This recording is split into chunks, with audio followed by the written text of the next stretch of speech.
जय श्री महाकाल।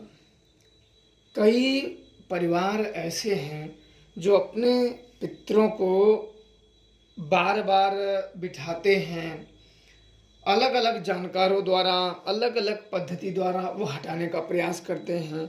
गया भी कई बार ले जा चुके हैं, पर उनकी समस्या ज्यों की त्यों बनी है।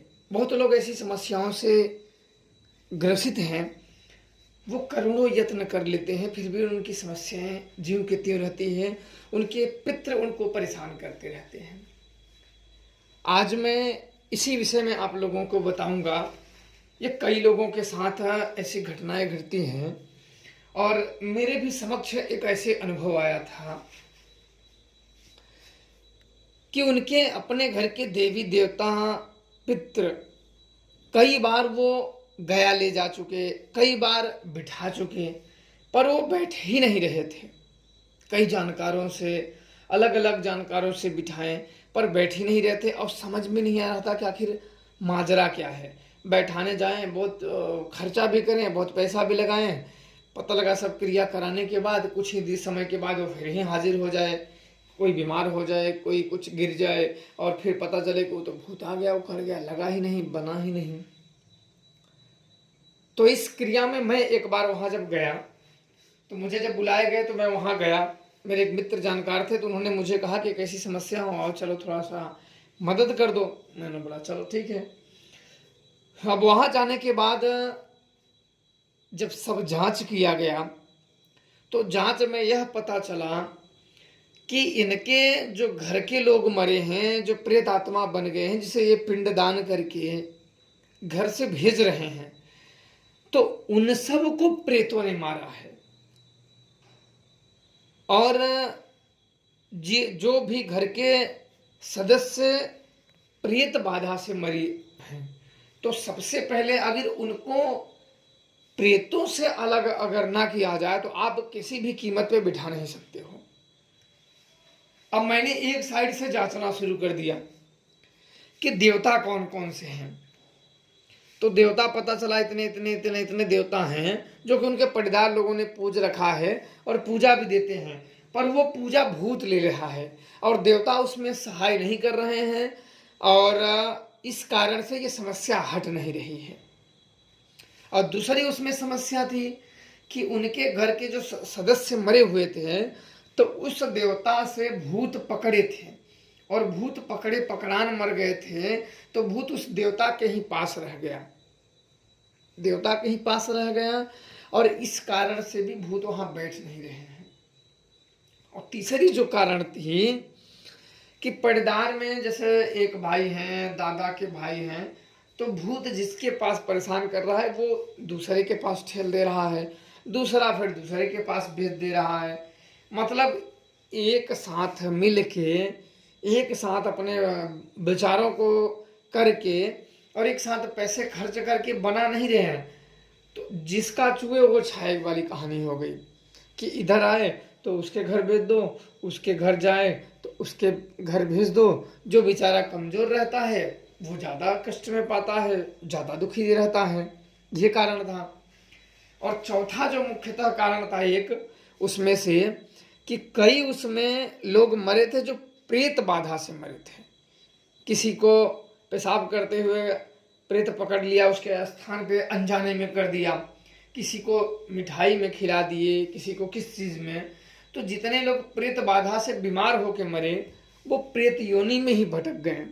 कई उपाय किए गए, कई साप्ताहिक जो बैठाते हैं, कथा करते हैं, साप्ताहिक बड़े पुण्य यज्ञ दान सब किए, पर जो प्रेत आत्मा द्वारा मारा जाता है वो इतने आसान नहीं होता है।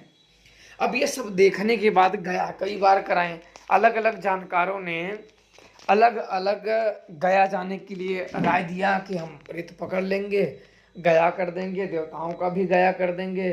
लोगों की जितनी जितनी सामर्थ्य थी या जितना जितना उनको जानकारी था उस हिसाब से सबने अपने अपने रणनीति अपनाए और अपने अपने तौर तरीके पैंतरे सब अपनाए, पर सब फेल हो गया, किसी के कोई काम नहीं आया, सब हाथ खड़े कर दिए। तब हम सब जब गए तो मैंने चारों जो मुख्यतः चार कारण थे इनमें से बड़े विचार से गौर किया, देवताओं से मैं जांचा, तब उनमें से भूत को अलग किया और देवताओं ने, जो उनके दादा लोगों ने उस देवता से भूत पकड़े थे, वो वचन काट के भूत को अलग करके अपने देवता से पकड़ लिया। यानी कि देवता बिल्कुल निर्छल हो जाए। निर्छल का मतलब कि जो घर में पूजित देवता है, जिसके घर में ये समस्या है, देवता के पास कोई भूत के लौछेवर में ना हो, भूत के साथ ना हो। अन्यथा अगर उस देवता को कोई पूजेगा तो देवता भूत लिए लिहान पूज जाएगा और भूत में साथ पूज जाएंगे, तब उसका जिंदगी और बर्बाद है। तो वो अलग किए, सारी चीज जांचे कि देवता के और कहाँ कहाँ भूत है, कौन कौन सा है, सब अपने देवता से पकड़े। और दूसरा, जो उनके घर के सदस्य जितने लोग मरे थे प्रेत बाधा से, प्रेत को अलग छांट लिया, उससे अलग कर लिया, और उनके जो मरे लोग हैं, उनके मराल थे, उनको अलग शक्तियों से पकड़ लिया। चारों पद्धति को, जो पेशाब करके किसी से इधर करके, जो शक्तियां नाराज होकर किसी न किसी को पकड़ लिए थे, उस व्यक्ति को क्षमा याचना, वो तो मर गया था, पर जाके कि यहाँ गलती हो गया, इसको छोड़ दो, तो एक प्रयास ही काफी होता है। कोई प्रेत आत्माएं अगर उनके साथ आप गलती कर देते हो तो क्षमा याचना मांग लोगे, तो जो प्रेम होता है वो स्थापित हो जाता है, जो संबंध होता है, जो मित्रवत होता है, वो स्थापित हो जाता है। और किसी को इतने देखने वाले आए, जानकारों के बीच आप लोग रहे होंगे, जितने जानकार आते हैं अपने अपने तरीके से बताते हैं, और हला ज़्यादातर जानकार अपने मन की ही बताने लगते हैं। अगर सही तरीके से आपको ज्ञात हो जाए कि इस केस में आपको करना क्या है और किस तरीके से आपको प्रयोग करना है, तो मेरे हिसाब से अवश्य आप उसे ठीक कर सकते हो। और उसी चीज़ों में मैंने बड़े फूक के कदम रखे, क्योंकि इन चीज़ों को मैंने बहुत अनेकों बार किया था। तो मैंने बड़े सरलतापूर्वक उसके घर गए, सबसे पहले उसके घर को ब्रह्मकील द्वारा कीलित कर दिया, ताकि कोई अन्य शक्तियाँ उसके घर के सदस्य लोगों को परेशान ना कर सकें। अब ब्रह्मकील द्वारा मंत्र चला के उसका घर ब्रह्मकील द्वारा कीलित कर दिया। अब कोई भी प्रेत आत्मा या किसी का देवी देवता या बड़े से बड़े कोई शक्ति हो, अंदर प्रवेश नहीं कर सकती। और जितने ओझाओं का वचन लगा, देखो बहुत लोग क्या करते हैं ना, कई ओझा बदलते हैं, 4 दिन इसके बाद, 10 दिन इसके बाद, महीना भर इसके पास, 2 महीना उसके पास। तो याद रखना, वचन अगर ना कटा हो तो उसका देवता उसमें इन्वॉल्व हो जाता है। तो उसमें इनके भूत के साथ कई देवता इन्वॉल्व थे, जो वचन नहीं कटवाए थे, बस देवता ओझाएं बदल रहे थे कि यहाँ ओझा वहाँ ओझा, जिसकी बातें अच्छी लगे वहाँ चले जाएं। और उसमें कई देवता ऐसे जुड़े थे, तो कई जो जानकार थे उनको बुला के कि हाँ वचन काट दो, कुछ दान दक्षिणा मैंने उन सबको दिलवाए कि इनको कुछ दे दो दक्षिणा वचन काटने का, ताकि वचन कट जाए। तो सबसे मैंने, जितने लोग जिंदे थे, और जो मर गए तो मर गए, पर जितने लोग जिंदे थे ये यहाँ वहाँ कराए थे, उन सब का वचन कटवाया। देवताओं का वचन कटवाने के बाद फिर अलग अलग शक्तियों द्वारा पूजा पकड़वाने के बाद, फिर नवरात्रि के समय में जो इनके घर के देवता थे उनको मुहम्मद पूजा दिवाया। मुहम्मद पूजा दिवाने के बाद फिर मरपख में मैंने मृत्यु आत्माओं को पिंडदान करवाया, क्योंकि इनकी एक पद्धति होती है। उस पद्धति के अलावा, वेदोक्त विधि के अलावा अपने अगर मनमाना कुछ प्रयोग करोगे पितृ देवों के लिए तो वो असफल हो जाती है, उसका कोई लाभ नहीं है। अपने मनमाना कभी भी कोई भी प्रयोग या कोई भी ऐसी चीज़ें या कोई वैसे नियम या कोई भी ऐसी विधि बिल्कुल नहीं करनी चाहिए, जब तक कि आपको उसके बारे में पूर्णतः ज्ञान ना हो। ज्ञान रहेगा, अगर उस पद्धति को अपनाओगे तो निकल जाओगे, और ज्ञान नहीं है, अगर आप उस पद्धति को अपनाते हो तो उस आत्मा के लिए या उस घर के लिए और मुसीबतें उत्पन्न हो जाती हैं, समस्याएं और जटिल हो जाती हैं। और वहाँ के प्रेत आपको जो दिखाना चाहे वही दिखाएंगे, कि उन्हें दिखाना का, क्योंकि प्रेत की अगर मानो तो आपस में व्यक्ति झगड़ा कर लेते हैं, भाई भाई में काट मार हो जाती है, क्योंकि प्रेत कभी भी सही सच नहीं बोलते हैं।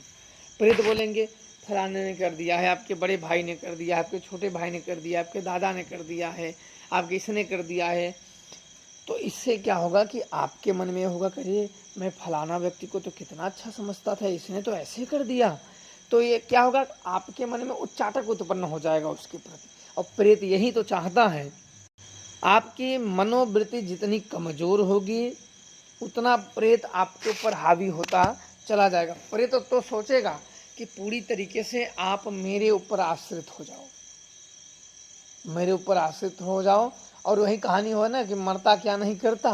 तो ये चीज़ों में कभी नहीं फंसना चाहिए, इनके नियम पद्धति से करना चाहिए। अब मैंने यह पारी पारी उसको लगाया, कुछ महीने मैंने अंतराल दे दे के लगाया, सारी चीज़ें लग गई और आज भी वो चीज़ लगी हुई हैं, किसी को कोई दिक्कत नहीं है। पर हर साल वो पिंडदान अपने पितरों का करते हैं। ये पिंडदान आ गया है, पिंडा पारने का समय, तो मुझे वो घटनाएं याद आ गई।